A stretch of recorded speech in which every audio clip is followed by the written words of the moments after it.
Hoje a palavra de Deus é muito clara quando mostra Jesus que faz com que a verdade seja vista quando pede a esse espírito mau que saia. Cala-te. Mas antes quero fazer um comentário acerca da segunda leitura da carta de São Paulo à comunidade de Corinto, onde São Paulo vem dizer que aquele que é livre sabe acolher e sabe fazer a opção para a sua vida e viver de forma coerente com a opção que fez. No caso aqui, São Paulo vem falar daqueles que são casados e daqueles que são solteiros, que cada um deve viver de forma solícita pelas coisas de Deus, embora quem é casado vai ter uma preocupação diferenciada, mas isso não o impede de viver também voltado para Deus, ou de buscar uma vivência solícita com as coisas do céu. É bem verdade que a família constituída pelo sacramento do matrimônio, o casamento, os casados que fizeram a opção, por esta vida, tem as suas obrigações internas ali. O marido com certeza vai estar mais preocupado com a mulher e vice-versa, e os filhos, mas isso não impede de toda a família, como fala a canção, eu e minha casa serviremos ao Senhor, Logicamente, aí depende da clareza da opção que fizeram. Como que eu vou inserir na minha vida, na minha igreja doméstica, a ação de Deus? E São Paulo também fala, agora exigindo um pouquinho mais dos solteiros. Os solteiros têm e devem, por obrigação, ter muito mais zelo. Por quê? Porque não tem a responsabilidade de uma correspondência conjugal, familiar. Portanto, os solteiros deveriam, aqueles que abraçaram de verdade a fé, servir com mais eficácia, estar mais plenos ao serviço de Deus. E é justamente aí que surge, o grupo, os celibatários. A palavra solteiro quer dizer celibatário, vem de celibato. Celibato significa ser solteiro. E existem os celibatários, os solteiros consagrados e os não consagrados, tá? Então todo mundo que está solteiro aqui é celibatário. Por quê? Porque a palavra solteiro tem a sua origem nessa, Então, celibato, ser solteiro. E existem os celibatários consagrados. Aqui em São Paulo fala que são aqueles que devem cuidar, das coisas santas de corpo e espírito. São os religiosos, os sacerdotes, que são celibatários consagrados. Por quê? Porque fizeram votos. Ou seja, não são solteiros por simplesmente serem, deram um sentido ao seu ser solteiro por uma vida consagrada, E há aqueles também que na comunhão da igreja, como celibatários, se entregam e servem a Deus, como pede São Paulo, com zelo, não necessariamente sendo consagrados, celibatários consagrados. Então, desde a origem da igreja, os celibatários consagrados já vêm sendo aqueles que com zelo se dedicam, dá um pouquinho a mais da sua vida, ao serviço do rei.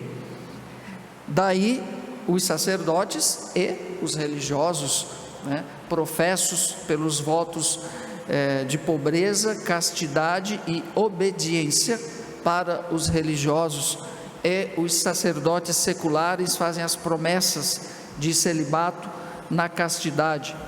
Nesse sentido, a gente escuta muita coisa, daquelas pessoas às vezes que não têm esse conhecimento, e se tem, sempre veio a partir do relativismo do mundo, Quantas pessoas às vezes os padres teriam que casar, né? Por que se preocupa tanto com a vida dos padres? Deixa a gente em paz, isso é uma questão nossa, ninguém não está preocupado com isso não, né? Padre tem que casar, casa você, meu filho, né? Certos problemas que acontecem é porque o padre não é casado. Não, meu filho, problema existe em todo lugar do mundo. Os problemas existem quando as pessoas não têm clareza da sua vocação, quando não são fiéis àquilo que se proporam. Aí surge problema em todos os campos, porque se fosse assim, casal não traía casal, ninguém separava. Por que o problema é só com o padre que é solteiro? E não, com os casados tem os mesmos problemas, se duvidar piores, né? Então, é o problema da igreja que os padres... Não, meu filho, primeiro não é problema para nós, entendeu? Primeiro não é problema, porque se você foi ser padre, você foi livre. Eu não fui obrigado, né? Não fui obrigado. Então eu sou livre para abraçar a viver essa condição. Aí às vezes as pessoas ficam preocupadas, né? Que o padre tinha que casar. Não, meu filho, case você, deixa a gente tranquilo, né? Então às vezes o pessoal fala aquilo que não sabe, né? Se cada um procurasse viver mais a sua vocação, intensamente aquilo que se propuseram, talvez a vida fosse mais fácil, né? Se cada um se preocupasse mais com a sua vocação, com a sua vida, com aquilo que de verdade prometeu a Deus. Cada vocação tem as suas preocupações próprias, os seus desafios próprios, as suas dores próprias, né? O que você tem que ser é integrado naquilo que você optou. Isso tanto para o padre, como para o casado, como para o religioso. Se você, meu filho, não soube fazer a opção, e se você é infeliz, é porque a sua escolha não foi livre. A sua escolha não foi livre. Conta a história que um rapaz que foi ser padre porque a mãe queria que ele fosse ser padre. A mãe queria muito que o filho, e o filho foi ser padre por causa da mãe. Está errado. Aí ele pensou: eu vou ficar padre, daqui a pouco minha mãe morre, eu deixo o sacerdócio, vou viver minha vida. A mãe viveu 150 anos, ele morreu primeiro, e infeliz, fazendo o inferno na paróquia, e a mãe não morria, né? Então veja bem, pais às vezes têm essa mania de querer decidir a vocação dos filhos. Não façam isso, isso é uma agressão. O que vocês têm que fazer é mostrar os caminhos, mas a opção é deles sempre, tá? Porque senão é triste uma pessoa viver a vocação que o outro determinou. Agora, quando ele acolheu, que é isso, quando casa, o desejo do pai e da mãe, confiar é outra coisa. Mas impor, você tem que ser isso porque eu quero, não façam isso, né? Ninguém tem o direito de viver a vocação que o outro quer que eu viva, mas sim o chamado que Deus realmente me fez e me faz, porque só se vive uma vez, ainda viver infeliz, como tem muitos casais aí que são infelizes, né? São infelizes, e quem não é feliz faz o outro infeliz, e vira um inferno a vida, né? E vira um inferno, e não queiramos isso para nós, porque não tem como ficar voltando atrás e refazendo. Tempo não volta, sempre segue, né? Queria só fazer esse parêntese para explicar um pouquinho isso aqui, porque São Paulo é bem contundente quando fala dessa questão. Já o Evangelho, Jesus manda calar um espírito impuro, né? Um espírito mau que estava no homem. O espírito está dentro, e quando nós falamos de espírito, que é algo que está dentro do corpo, na concepção judaica, o espírito mau, o espírito impuro, está muito ligado às doenças, está muito ligado aí àquilo que muitas vezes as pessoas mostram nas suas insanidades. Então Jesus chega para essa pessoa, tanto que esse possuído do espírito mau, nós podemos dizer que são as tendências que estão dentro das pessoas. Nós às vezes até comumente dizemos: nossa, hoje você está com espírito ruim. Nós dizemos, né? A uns é só espírito de porco mesmo, que a gente fala, né? Nós está com espírito de porco hoje. Ou seja, quando a gente fala a expressão espírito, é aquilo que está dentro da pessoa. Isso aqui não é uma possessão demoníaca, o Evangelho não fala de possessão demoníaca, mas de um espírito, ou seja, de uma tendência, algum desequilíbrio essa pessoa carrega, algum distúrbio, seja no campo psicológico, psiquiátrico, emocional, ela tinha um problema. e quando Jesus se aproxima dela, é tanto que ela reage: oh, vai me destruir, né? É típico, né? Aquelas pessoas muitas vezes que têm o complexo de inferioridade, que acham que estão sempre perseguidas, ela está possuída por um espírito não bom, né? Onde vê perseguição em tudo, ainda quando está diante de uma pessoa que é muito, segue os princípios da fé, no serviço à igreja, tem sempre pessoas que sofrem muito com aqueles dentro de casa que muitas vezes não seguem e são criticados, né? Às vezes você chega em casa, a gente escuta muito, às vezes o marido: ô mulher, só vive na igreja, pelo amor de Deus, o que está fazendo lá? E não sei o que, né? O espírito impuro ali, tentando tirar a pessoa do caminho, né? E Jesus chega para essa pessoa e diz: cala-te e sai. Essa expressão significa, o que é se calar e sair? Jesus chama a pessoa à realidade dela. Jesus chama a pessoa: olha, a vida é assim. Ou seja, Jesus coloca a pessoa no seu devido lugar, né? Chama ela a própria consciência de si mesmo, porque de repente poderia ser um surto, né? Um surto aqui psicótico, a pessoa estava transformada. Jesus chama a pessoa a ela mesma. Então de vez em quando, aí o que fala? Aí quando o espírito saiu, sacudiu o homem.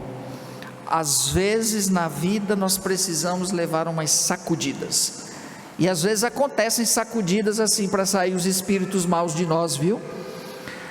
Às vezes nós nos decepcionamos, às vezes você recebe uma sacudida com alguma coisa, né? Com a falência, com a doença, tudo são sinais, são sacudidas na vida.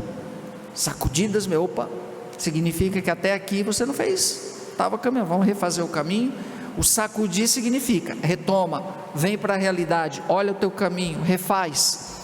E Jesus calou o espírito que estava nessa pessoa, ou seja, chamou ela: filho, acorda para a vida, para de bobagem, vamos viver, né? Sacudiu, a pessoa caiu em si, né? Caiu em si. E às vezes Deus utiliza-se de pessoas na nossa vida para nos dar sacudidas, para dizer: opa, acorda aí, né? Às vezes a pessoa no primeiro momento fica, né, bicuda, chateada, porque o outro chegou e te deu, mas depois, se ela parar e se ela refletir, ela vai reconhecer, né? Então, o bom, quando a sacudida vem de Deus, a sacudida de Deus é uma sacudida que te ampara, que não te que desampara você. A sacudida de Deus, ela te balança, mas te aponta um caminho seguro. Pode ter certeza, quando a sacudida vem do céu, você vai, se você acolher, você vai ser feliz, né? Porque Deus nunca faz as coisas pela metade.